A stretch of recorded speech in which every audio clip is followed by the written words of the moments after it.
recording live from Glory Hole Studios in Chicago and beyond, and wearing the same shirt as the last episode. Last time. This is Cognitive Dissonance. Every episode, but only one shirt, we blast anyone who gets in our way. We bring critical thinking, skepticism, and irreverence to any topic that makes the news, makes it big, or makes us mad. It's skeptical, it's political, and it's recorded on the same day as the prior episode. Same day. We are tired. It's a twofer. It's late. But here's the thing. If you listened to Tom reading this article by The Verge, it's written in The Verge. The Verge sounds like a band name. It does. It totally sounds like it sounds like a 90s, like a 90s flannel band. Did you hear the new album from The Verge? Man, The Verge was really on. They were on stage before Pearl Jam. No, but we posted it to Patreon. Yeah. And so if you didn't listen to this article, you can go to Patreon right now and you can go listen to this article. And this article is 45 minutes of Tom reading this article to you. It's a long article. We're going to post it in this week's show notes. I just want to say too, like what this whole article is about Elon Musk's takeover of Twitter. And these reporters had real good inside information, looking at the Slack, talking to people who work there. Mm-hmm. And they really did a lot of work to try to find out what happened when Elon Musk took over. Nothing good. And God damn it, is it the worst car wreck you've ever seen in your entire life? Oh my God. This is a car wreck like a fucking autopilot Tesla right into a pylon. You know? And then a battery gets punctured. And everything's flaming, you know? Shoots into flames. You know, the fucking Musk apologists have got to contend with this, right? And they won't, because they're all fucking like douche bro Bitcoin knuckleheads that fucking love this guy for no reason. Elon Musk, let's just get it out there. Elon Musk is not a business genius. You know, I'm not a business guy. Right. I don't know a lot about business, but every single decision he seemed to make seemed like the very worst, most petty, shitty decision done by sort of a despotic ruler. Yes. You know what I mean? Like he's a megalomaniacal nut job. He felt like one of these shitty people who just likes to hurt other people. And so what he did was he came in and was like, well, I don't ever go back on what I say, and I'm going to hurt this group of people. You know what I mean? Like, that's what he really felt like. And it felt like all emotional decisions. I know we do this where we talk about like how bad women are in business and how bad women are in leadership roles. And you see this and you're like, could you imagine how bad this person would be raked if they were a woman? Oh, I know. How emotional they would be painted. 100%, man. If Elon Musk were Melon Musk. I don't know. Muskmelon. Muskmelon. I'm calling him Muskmelon for now. Yeah, man. This is a guy who is the worst possible business person. He overpaid for Twitter. He bought Twitter for $44 billion. So that is by most estimations a gross overvaluation of Twitter at the time, which is why Twitter was like, that sounds amazing. 100% yes, you can buy us. And then when you tried to back off, they were like, no. We're going to make you buy us because you totally contractually agreed to. And that price is baller. You know what's so funny is like, you could do that with a house and you can still walk away. Right. Yeah, you can. There's a million loopholes in a house contract that you can be like. But not in a Twitter contract, evidently. Because they were like, no, we're going to take you to court. And he's like, fine, I guess I'll buy your stupid company.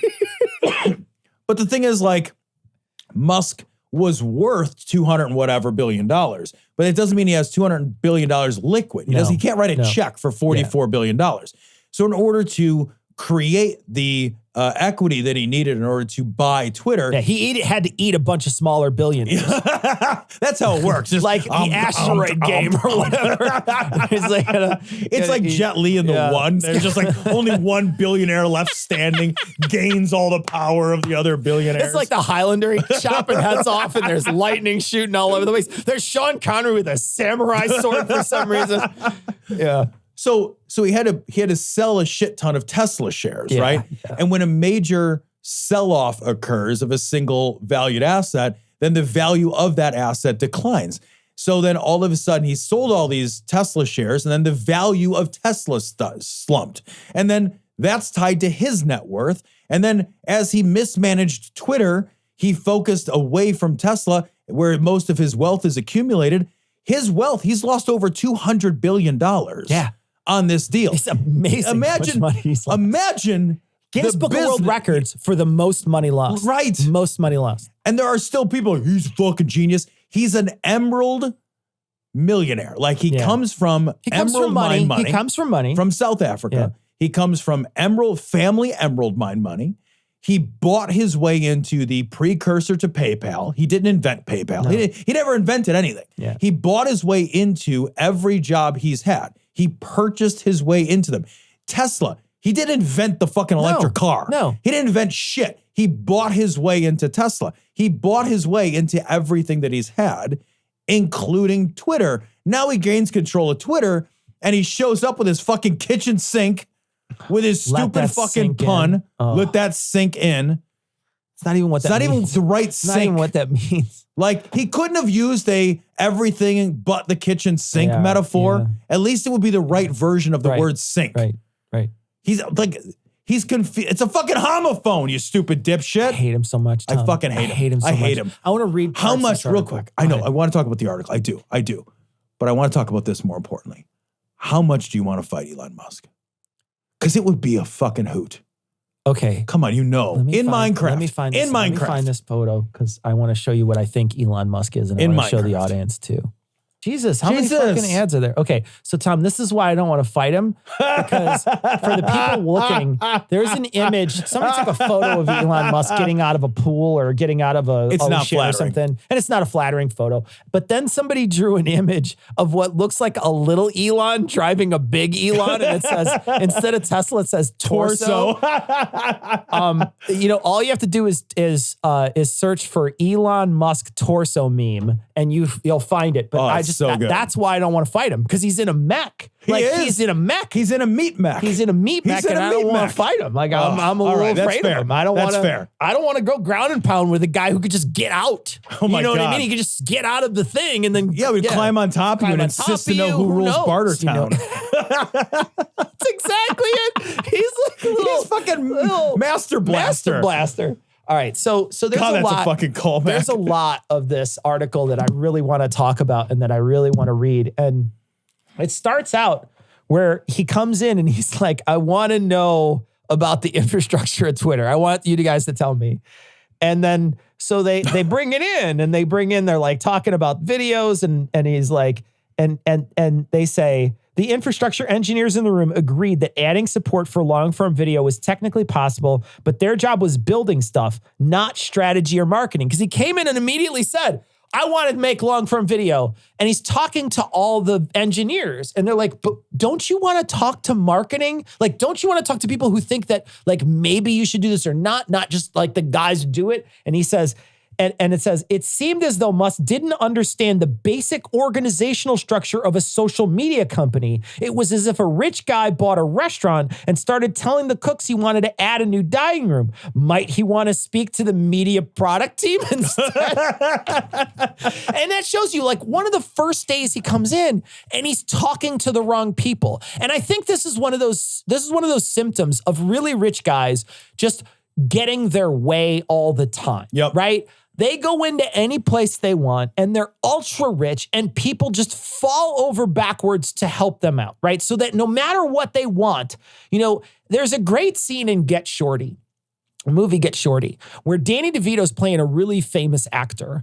And he walks in and he's talking to John Travolta and I think Rene Russo's there and they're at a restaurant. And they come up and like John Travolta's ready to order. He's a gangster. So he's ready to order like steak and eggs or whatever for breakfast. And Danny DeVito grabs everybody's menus and he says, I'm just going to order for the whole table. Can you do me a favor? I'd really like just an egg white omelet, but I don't want any cheese. Just sprinkle some shallots on top and I want it really big and I want you to fold it so we can all share it. Can you bring it?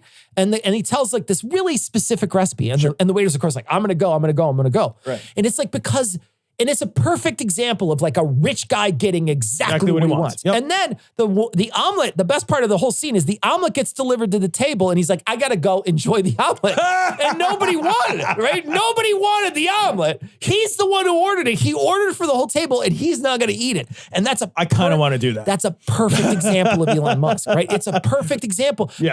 But it's not just Elon Musk. It's every rich guy. It's Trump. Yeah, man, it is. It's every one of these fucking billionaires. What occurs to me, I can give you kind of a funny analog from my personal life. When I got 10 years ago, I got a new job. So I got the job that I'm at now. I've been there about 10 years. And I was hired into a pretty high level position, but I realized that I was coming into a company where I knew the industry very well, but I didn't know the company at all. And I didn't know any of the people or the players.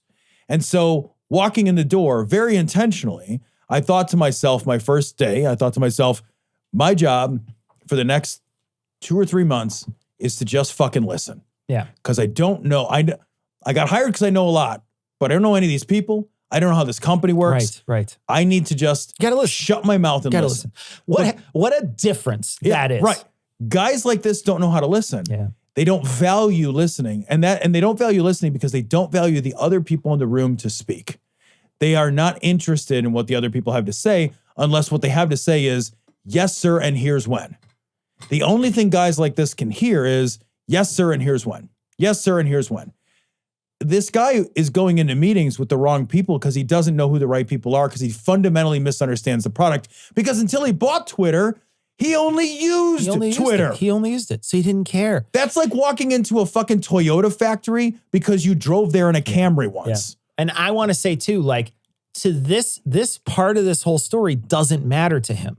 It will never matter that he went to the wrong team. No. Because for him, he didn't care who he told it to. Yes, he exactly needed to tell it to somebody, and they will figure out who needs to hear it, period. Yeah.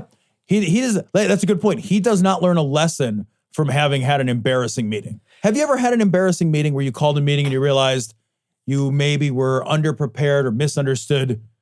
I've done that. Sure. I have had meetings where I ran the meeting and realized part of the way through the meeting that I misunderstood fundamentally what problems I was trying to solve. Or somebody asks a question that I just can't answer. I don't like that. I don't like to do that. I like to be prepared. And sometimes you can't be that prepared. And I've adjourned the meeting. I've said to people, in meetings, you know what? This one's on me, guys. I misunderstood fundamentally the problem we were trying to solve. So I need to go back to the drawing board. And I think I need to have a different meeting with maybe some different participants and kind of come back to the problem. I misunderstood. Watch your email. Yeah. I misunderstood. Yeah, sure. You know? Yeah. And that's, you know what? I've never had a lack of respect come from that. Sure. Never. Even though I look like a bungling fool in that meeting, in that moment, you actually gain respect from other people. Do you think it's the money that makes people think like they can't ever make make a mistake? Yeah, I do. I think that, like once you get that rich. Yeah. And, it's not like even though it is a lot like winning the lottery, it very much is. Yeah. It very much is. They don't see it that way. No, they see it as bootstraps. Yeah, they see it as the reward for their fucking awesomeness. They see it as bootstraps. Yep. And so they don't think on that level. Right. Here's another one. On Musk's first full day in charge, October 28th, the executive assistant sent Twitter engineers a Slack message at the behest of the goons. Now, these are the people who he's come in to sort of hire and they're like his boot squad. Yeah, they're the Bobs. The boss wanted to see their code. Employees were instructed to print out 50 pages of code you've done in the last 30 days. Get it ready to show Musk in person. Panicked engineers started hunting around the office for printers. Many of the devices weren't functional, having sat unused for 2 years during the pandemic. Eventually, a group of executive assistants offered to print some engineers' code for them, and they would send the files as a PDF. Within a couple hours, the goons assistant sent out a new missive to the team. Update, stop printing. It read, please be ready to show your recent code within the last 30 to 60, preferably on your computer. And if you already have it printed, please shred it in the bins. And then the meeting was pushed back and canceled. We didn't actually get to show our code to Elon. So even though 2 times they sent out this thing, and now they're asking for people, these engineers, to show their code. And now I saw online, I'm not a coder, so I don't know, right? But what I saw online was a couple of people who said that's actually a really bad way to do it, because the people who really fix your problems might not write a lot of code or might not write sloppy code. They might write really tight code that fixes your issue or that fixes a really small thing that is very integral. But they aren't writing page after page after page of code. Right. And they might be your least productive. They also did not give them any metrics to say like what the least productive was either. Right. Yeah. And I heard that. And again, I don't know anything about coding, but I thought it is inherently valueless to walk into a meeting with 50 pages of material. A meeting with 50 pages of material is a pointless connection. Yeah. Right? Like, email it to me, I'll read it. Like, if I need to read it, for you to can't sit and have a meaningful look at something as detailed as code and 50 fucking pages of it nonetheless, and have a productive meeting. Wouldn't you instead want to sit across from somebody and have them like demonstrate the code works or explain what the code does? Like, this seems like so granular for somebody at that high of a level, right? Like, as a guy at a guy who's that high level, he shouldn't be deep into the weeds like that. That's not appropriate and it's not meaningful. And you can't have a good conversation with somebody. Show me, it'd be like if somebody was like writing a book and you're like, okay, we're gonna have a meeting about your book. But instead of you telling me about your book that you're writing, I know I gave you an advance. I want to see how far along you are. Let's have a quick meeting so you can kind of tell me where you're at with it. Bring me the first 50 pages and we'll sit. But don't bring me the words, just bring me the commas. Right, yeah, right? And I want you to print it like it's the past. Yeah. Like it's the, I just want to see how many comments you did. I was once in a meeting. One comma. A singular comma. It's just, you know what? This is actually Ulysses by James Joyce. It's all commas. Comma, chameleon. Okay, anyway. I was once in a meeting, that's just a funny aside. I was once in a meeting where our teams from India had flown in from India and they handed out, Cecil, I'm not even kidding, they handed out a printed slide deck, printed PowerPoint. No kidding. And the subject of the meeting was how they were going to leverage technology to better, I'm not even kidding. Up, Tom. To better communicate. Come on. Between our offshore and onshore teams. And so in the middle of the meeting, I turned to the guy who's now my boss and I was like, just so that I'm not the only person thinking it right now. You were not the only person who was thinking it, right? In order to show us how we're going to leverage technology to communicate overseas. He was thinking it too, right? The guys from overseas flew here to hand me a piece of paper. He was thinking it too. Oh, yeah. Right? He was dying. He was thinking it too. He and I got to the point where he wouldn't sit next to me or across from me in meetings because I would look at him, we both start laughing. Oh. So he's like, I can't sit across from you, Curry. I can't do it. I'm like, I'm sorry, but you're here too. Really funny. Like meetings like that are crazy. Here's a 50 pages. It doesn't make any sense. But you sit here for 2 hours while I read it. Here's the other thing though too.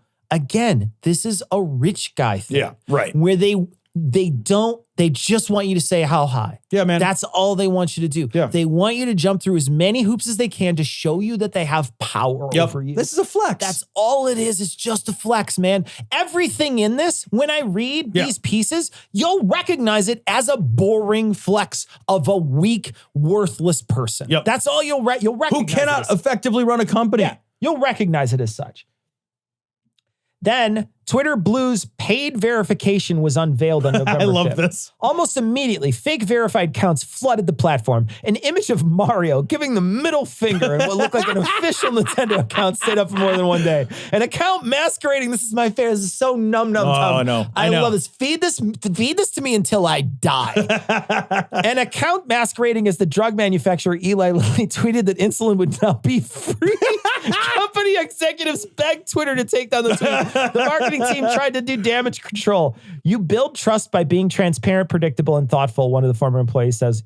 We were none of these during the launch. And it's so funny because this Twitter verified thing, for a long time, I'm not a Twitter guy. I go on Twitter once every couple months. Like maybe not that. Maybe that's too infrequent. Maybe once every 2 weeks, let's say I go to Twitter. And I'll check our mentions, I'll look. And then there's inevitably somebody's being an asshole and I got to be like, go fuck yourself or whatever and then continue on. But like mostly when I scroll through the feeds before, I would see the check mark and these people would be notable in some way. Right. They would definitely be notable. There would be something about them that was either an official government person or they were an official comic. They were somebody who was in movies. They were a real band, like the actual band that's posting. These are all accounts of large media entities in some way, right? It could be a single person, but they had a large media presence and you knew it. It is such a fucking joke now. You click on these verified people and they're like 75 followers. They're a nobody. They're literally a dude who's paying $8 a month to look important. That's all it is. And there's so many of them now. And then there's people who I used to follow who had their checkmark removed, who have hundreds of thousands of followers. And don't have a checkmark. And they don't have a checkmark anymore. I love it. And it's I love it. I'm not going to lie. I love the chaos. And I love it. And now it's a feed that's impossible to parse. Good. I love it. I want to see the complete destruction of Twitter. I know, Tom. And you know I do. I know. Oh, and I just like this to have blue it. thing is such a disaster. For people who like Twitter, it's such a disaster. I know, and I'm sorry if you like Twitter. I'm sorry. And if you like Twitter and this is like making your life and your experience on Twitter worse, and it can't not be. I'm sorry. But this was a bad idea. It was poorly conceived. The reason that he wanted to do this was that he wanted to move away from reliance on ads. And he wanted to get into the subscription service model of having a revenue stream. It doesn't make a lot of money, though. It doesn't make a lot of money. And interestingly, Twitter doesn't make a lot of money. So like if you look like Twitter in the course of 10 years, Twitter's only been out of the red twice. Yeah. Twitter almost never turns a profit. Twitter has been a money sink most of Twitter's existence. So he spent $44 billion for a product that doesn't make any money, that relies on ads, that he then ruined the reputation for. Totally tanked the ads, man. Tanked the ads. That's on you. Then he replaced it with a tiny, pitiful revenue source that barely works, that causes fucking madness and chaos and anarchy. And I do think that the reason he did it, and this is just speculation, but I think the reason that Musk wanted to get away from the ad model is that the ad model, while very profitable for other social media companies, wouldn't let him achieve his goal of ultimate free speech, which is what he initially said he wanted. There's nothing you can't, he wouldn't have been able to do it. So as long as you've got advertisers, you can't have a chaos-based platform. He thought there was enough bigots out there to pay for check marks. I think that's right. I think that's what he thought. I think he wanted to create a bigot zone subsidized by bigots for bigots. And I think he thought the check marks were going to do it. And it didn't matter then if Coca-Cola wasn't like advertising anymore on Twitter. He wouldn't need it because he would replace it with millions of $8 accounts. Yes, I think that's very true. I think it's exactly right. He also, at this point, when everyone's verified, no one is verified. That's very true. It's so true. And then they're doing layoffs. And then the weekend after the layoff, so he lays off a bunch of people. The weekend after the layoff, Musk reversed himself. Twitter's remaining employees were told they could ask anyone who was fired to come back with approval from leadership. The directive was given on Sunday, and managers were given till Sunday afternoon to share their lists of whom they wanted to unlay off. How embarrassing is that? Also, it's on Sunday. Yeah. It's on Sunday. Like, again, we talked about this on our last episode. You know, this is you're always at work. You're always at work. And it's always at work. Unless you got fired, in which case you're still always at work. Man, his fucking, like the pictures that were coming out and with the stuff he was doing, he's making people, they stop their work from home. Yeah. And this is like a contractual, he's breaking a contract. These are all people, they basically said, you can just work from home, just go. Right. And man, I think that that business in this country is making a huge mistake when they start pulling people back to the workplace. I think I look at how much work I was able to get done during the pandemic and after, and even till now, how much work I'm able to just sit down and just power through in comparison to what kind of staggered, terrible work I get done at the office because of so many interruptions, because of, the commute cuts into my day. Yeah. There's all these other things that happen when I go to work. And when I stay home and I work from home, I almost always have a 10 times more productive day, and I work less. Yeah, well, the numbers are in and they're fairly clear. I just read an article the other day. The numbers are fairly clear that like, what are workers doing with that extra time at home? They're working. Yeah. They're working. We're more productive at home. Like working from home is more productive, and giving people that sort of like, oh, no commute, the flexibility to run out and get a haircut, like that, pick up the kids from school. Have a cat on my lap. Yeah. To have my cats just be able to walk into my room, see me, jump on my lap. Yep. I relax while I'm typing, while I'm on a call. There's a cat. I mean, that's so comforting. Yeah, man. Yeah. And like the quality of life benefits make it so that you don't mind working a little more, right? So like just like this entire week in my life, this whole week, the buses have been running late. So I can't, like the buses are half hour to 40 minutes late for the kids to get to and home from school. So I got to take the kids to and from school, or they'll literally miss their first period of class. Really? Yeah. It's not all the buses. It's just like, but like our bus route, for whatever reason, is running at least 30 minutes late. So they come in and they say, it's 15 minutes late. Can you take me to school? No, you get a text message from the school that says the bus is running 30 minutes late. And I say, okay, I'm going to drive you instead. Yeah. And then you get a text message in the afternoon that says your kid's going to be home at 4 instead of 3:30. And it's like, well, I'll just go get him. And I can do that, right? I can just hop in my car and I can go get a kid because it's a 5-minute drive to the school, and I can come back. But if I was at the office, I'd be an hour away. Yeah. And then the kiddo would be stuck at school sitting, twiddling their thumbs for half an hour late and missing their first quarter. Or an hour late and missing their first class. You know, the other thing too is like, I find myself too, I don't mind when I work from home answering emails all the way into the night. It doesn't bother me if I see an email that comes in at 7:30, I'll be like, I'll be on my phone. Now, don't get me wrong. I'm not sitting at my desk that whole time. No. I stopped working at like 4:30 and I did some stuff. I cooked dinner, and during my lunch break, I worked out, right? So I worked out during my lunch break. I ate a bar, went up to my room. I did my stuff. And at 4:30 now, I was at my desk at 8, but it's like 4:30 now. I'm well done with work. I'm like, all right, I'm just going to quit. I shut my computer down. I will go downstairs. I cook dinner. And, halfway through dinner, I might get an email. I'll answer that email. Yeah. The moment I get on the train, I don't open my email until tomorrow morning. If I take the train in and I come home, the moment I get on that train to come home, you don't talk to me at all. I will not speak to you. Don't even ask me to talk. And it's 3:30 when I walk out the door down there. Right. It's 3:30. Don't fucking expect an answer from me until tomorrow. You want me to work late into the night, I'll do it. But I'm doing it from home. Yeah, man. There's no fucking way I'm doing that when I go downtown. And the whole, especially with a company like Twitter, where it's technical work that can be done mostly in front of a computer. Yeah, I know. They're not like, it's not customer facing. And these are people who you literally can check up on to see whether or not they're working, right? They're producing there's metrics. Product. There's metrics to know. And you still call them back because, again, it's that petty power trip. Yep. Here's something, too. Musk promised he would leave major decisions, such as whether to reinstate Trump's account, to a council of experts. Then on November 19th, he reneged and he made a decision via public Twitter poll. And he did this a couple times. He did this with whether or not he should stay CEO. And then he did. So he followed the one for Trump because there was enough people who voted for him to come back on. Because it was the answer he wanted. Yeah.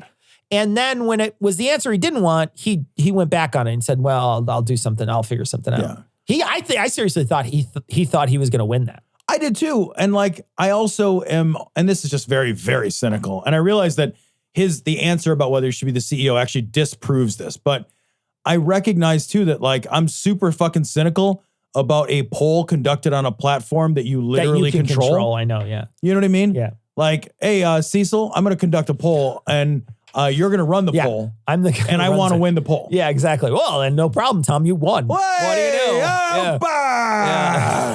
What the fuck? Well, what the fuck even is that? We used to run polls on the live stream, and like we could just stop them whenever we wanted. Yeah, you can go in the back end of it. Yeah, we'd just be like, and just hey cheat. guys, we could stop the steal whenever we want. Let me tell you, I could do what Trump when Trump was screaming, stop the vote. We could have stopped the count whenever we want. Do you think that when Musk lost that poll, that he called one of the guys who's like, I just need 11,000 votes. I need you to find me 11,000 votes.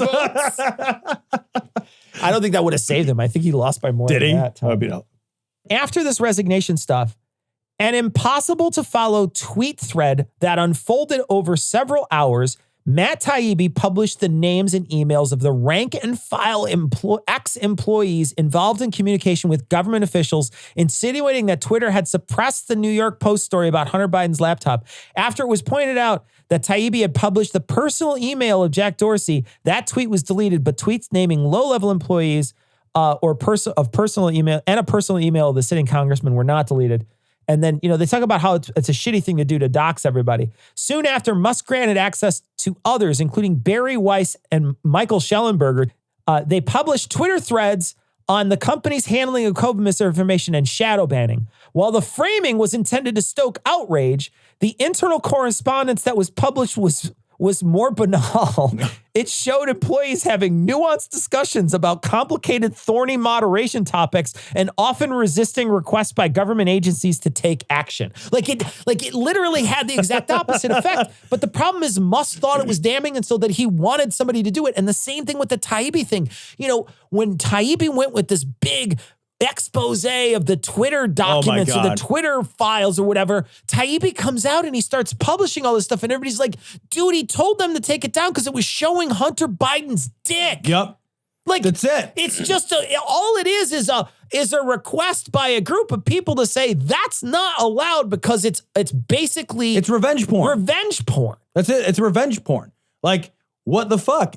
This is the biggest nothing ever that was a nothing. It is. This is the biggest nothing that was ever a nothing. The amount of like purposeful obfuscation that is built into all of this nonsense, like what occurs to me too is that I really think that a big part of the reason that Musk bought Twitter, and again, this is me just sure talking, right? Like I don't know this, but Musk seems to have a real desire to try to control the narrative. And I think he realizes that if he controls the structure that the narrative lives on, then he can continue to control the narrative. And I think that for a while he was losing. He was sort of like in this place where he had to compete with all these other people for ideas and space and time. But if he buys Twitter, then he gets to control the whole fucking thing. He gets to be always at the center of attention. Yeah. And that's really what he's bought himself. He's bought himself a moment of centering of the attention of Elon Musk. And to feed into that, Tom, I think he wanted to be the guy at the center of the conspiracy. Because all conspiracy theorists think they're at the center of the conspiracy and they're the one who are unveiling this truth for everybody. And so what he decided to do was play that role for everybody to be the most important person he could be for them, even though there was no conspiracy. No. It's like I say, nuanced conversations or it's revenge porn, you shouldn't do it. It's not some big conspiracy. In fact, they've shown time and time and time again that right-wing voices are the ones that are amplified on Twitter and were before. Yeah, there's no smoking gun here, which is why it continues to be nothing. But what it does, I think you're exactly right, is this feeds his hero narrative. Yeah. His self-imposed hero narrative. He views himself, I think, as the Tony Stark of America. I think he really buys that idea and believes that concept. And so if he's the guy who, you know what? To get to the truth, there's no limit to the amount of money I'll spend. If I can't get them to tell the truth, I'll buy the place where the truth lives. Yeah. And then he does it. Right. Yeah. And there's nothing there. Yeah. There's nothing there. This is like the financial and technological equivalent of busting into the fucking Comet ping pong pizza or whatever. You're absolutely and then right. There's no basement. You're absolutely right. And you're like, I'm here for the kids. Yeah. And you're just like, there's no basement, you stupid motherfucker. Yeah, man. You didn't do your research. You're a fucking dimwit. Doesn't he remind you, though, of Deadwood's Hearst in so many ways? Holy shit, he totally does. Doesn't he, like... As soon as you said that, like, oh my God, yes. Now, you got to know Deadwood, right? But Hearst was a real person that they depicted in Deadwood. And if you haven't seen Deadwood, holy fuck, watch Deadwood. It's amazing. Holy shit. Big love for that show. I'm with you, man. I fucking love that fucking show. I rewatched it a couple years ago, and it is so good. So good. It holds up amazing. It is outstanding, and it is so worth your time. The writing in it is just beautiful. But the guy who comes in like the late second season is a guy, like one of these really rich dudes, a guy who owns a newspaper, Hearst. And, look at him. And again, look, this is the traits of all really, really wealthy people, right? Yep. These are all bullies. These are all shitty people. These are all people who think that they can get their way anytime they want. Yep. And this is another example of, of him doing the same thing. He's coming in, trying to show people he can get his way. Yep. And then reveal some big reveal, and there's nothing to reveal. There's no reveal. Yep. After this, Musk decides to ban the Elon Jet. Yes. So the Elon Jet account was a Twitter account that was following him wherever he went. I guess there's a tracker in his private plane, just like there is in every single one of these, every jet. I think every plane has one. Yeah. And so, and there's a public website that allows you to look it up. And so the person just basically set up a thing, like a bot that would just go find it, know where it is, and then he would know where he left and where he went. And Elon hates this. Elon hated it so much, he actually offered to pay the kid like $5,000 or something. Yeah, some nothing amount of money. He was like, eat a dick. and so Elon buys Twitter and then bans an account that tracked public data about his whereabouts in a private jet. What he called assassination coordinates. Yeah, right? What a fucking troll. All it tells you is that he landed in a place, and it's not even, I don't even think it's like real time. I think there's a delay. And it's like, and the other thing too is like, it's a big place you landed in. It's a whole airport. Yeah, man. Like it's not like they have ninjas hiding behind every fence ready to murder you. And it's a stupid thing to say. It's a totally stupid thing to say. And like, it's so funny that he offered the kid next to nothing to buy it. Yeah. And then this is, Elon Musk is a purported free speech absolutist. Except for. He's not a free speech guy, right? That's because exactly it. When it comes to criticisms of Elon Musk, when it comes to speech that Elon Musk personally dislikes in any way, Elon Musk all of a sudden, you're using Twitter to promote your Mastodon account. Yeah. Oh, well, that's gone. That's free speech. That's the next thing is if you tweeted out, like, here's the thing, they banned this guy, and then other people reported on the story, and he banned them. Yep. He banned them. Even the person who he invited in to look at the Twitter files condemned him on Twitter, and then he unfollowed her. I love it. It's just, what I love is the chaos. It's so petty and it's so chaotic. It's chaos. It's both, Tom. Yeah. It's petty and chaotic. But you're right. It's this, it's only this free speech I want to hear. And look, man, like this is what you got down on everybody for. The difference between this is, what that other free speech was doing was hurting a lot of people. Right. This free speech is hurting your fifis. Right. It's just that other free speech was like banning people because they repeatedly use the N-word or something, or were continually saying anti-Semitic stuff, or, like just doing horrible shit. Like saying that Sandy Hook was a hoax, for instance, right? Yeah. Banning people like that. Yeah. Or starting an insurrection. If you're just throwing things around. Man, there was a lot of people who got banned, but like when you start looking at the things that they did, the Milo thing. Terrible shit. When he organized his whole group to go after that lady from the Ghostbusters. Yeah, man. There's all this terrible shit that happened on Twitter that they had to take an action because they figured they were going to get sued if they didn't. Yeah, right? They had to cover their ass. And he just doesn't get it. No, he does. What Elon Musk wanted was to restore free speech. And then as soon as he shows up, he realizes, this sword cuts both ways. Well, I don't like the way the sword cuts when it hits me. So what I want to do then is start curtailing the speech that offends Elon Musk. Yeah. And you're like, all right, well, you're just a fucking billionaire asshole. Yeah. Like that's all you are, is a billionaire asshole. And he's mad. He's genuinely mad that advertisers are pulling out of Twitter. Advertisers are pulling out of Twitter en masse. Yeah. Right. And he's like, there's a whole, they don't want to be, look, this is the free market, asshole. Yeah. That's what happened. You took Twitter, you made it less safe for everybody. Yep. You took Twitter and made it less safe for advertisers to want to associate their product with yours. Yeah. That's okay. They get to make that call. You got to make the call, Elon, to buy Twitter. Yeah. You got to do that. This is how fucking free market works. You went in, you bought it. You mismanaged it, and it has financial consequences. And now you're like, but I don't like him. Yeah. And then you want to like, oh, free speech, but I don't like it. Yeah. He's a baby. He's a fucking baby. If I ever fucking see him, I want to put a binky in his fucking mouth.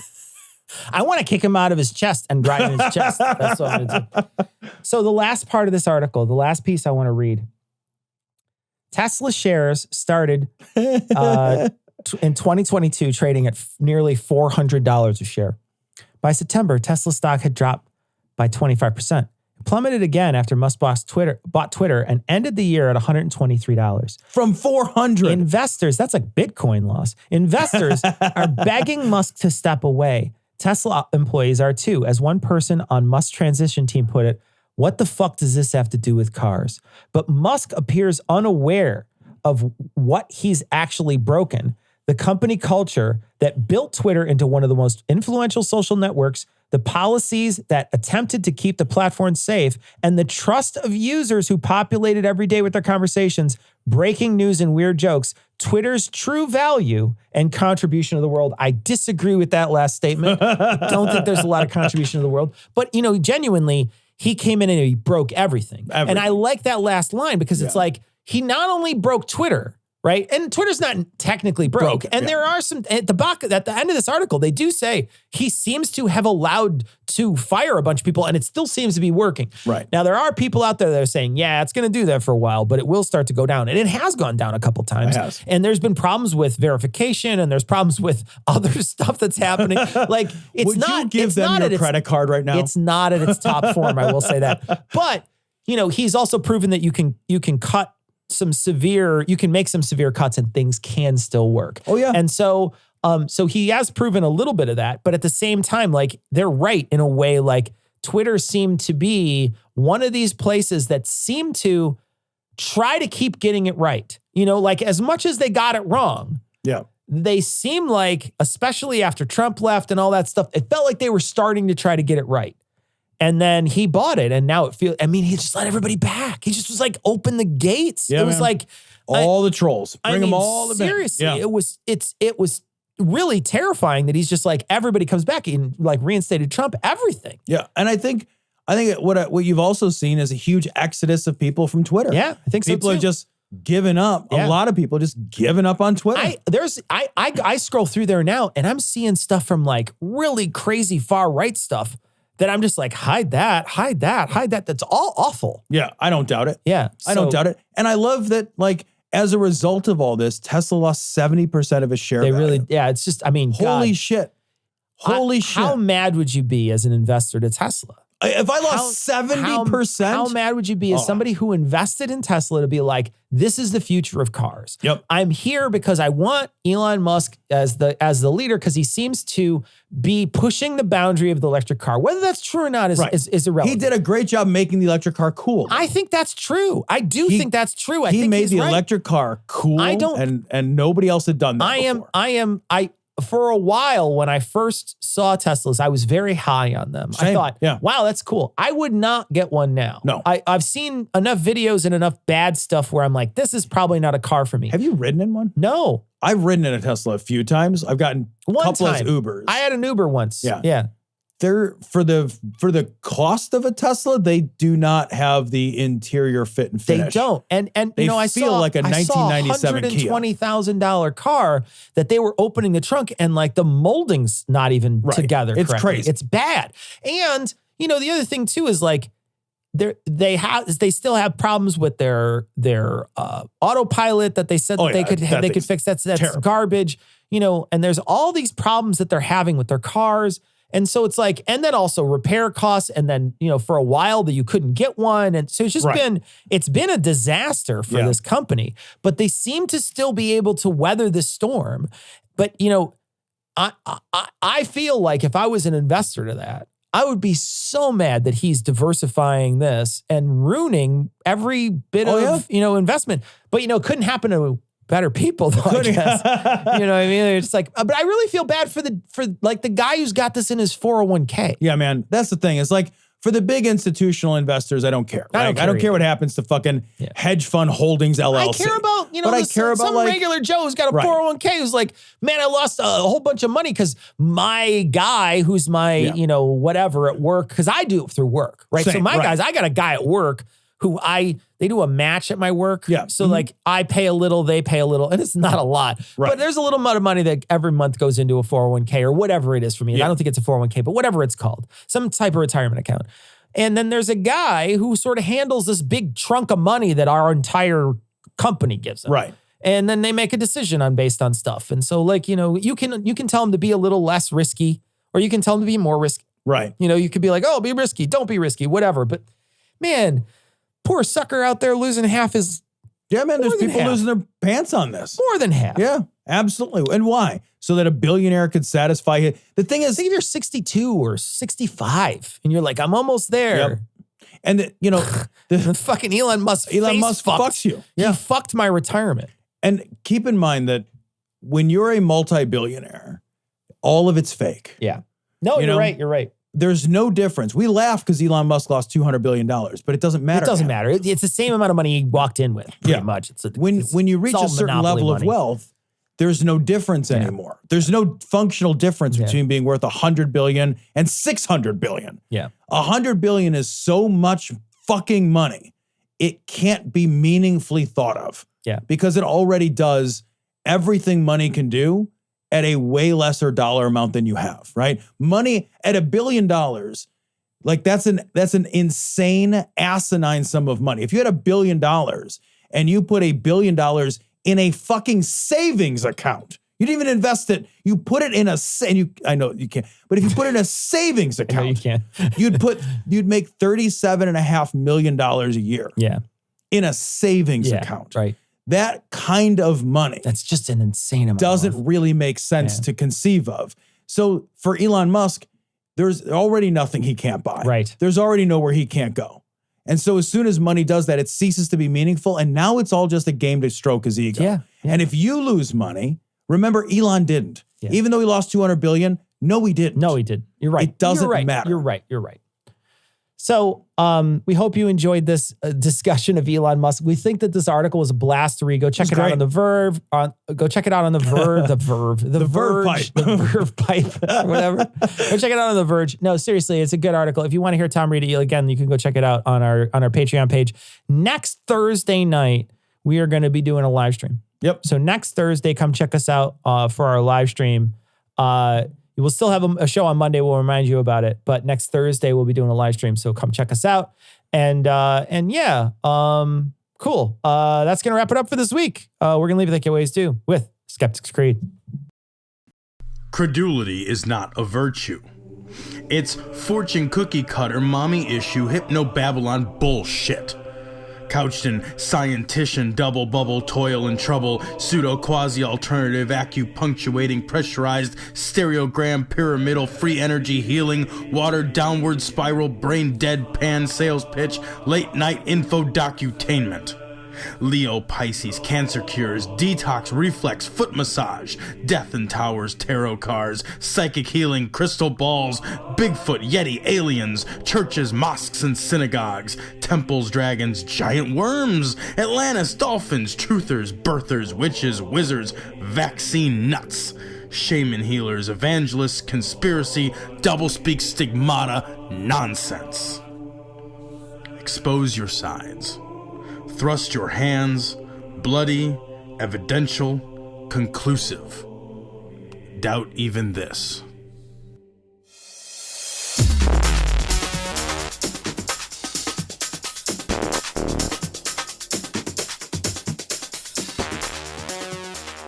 The opinions and information provided on this podcast are intended for entertainment purposes only. All opinions are solely that of Glory Hole Studios, LLC. Cognitive Dissonance makes no representations as to accuracy, completeness, currentness, suitability, or validity of any information, and will not be liable for any errors, damages, or butthurt arising from consumption. All information is provided on an as-is basis. No refunds. Produced in association with the local Dairy Council and viewers like you.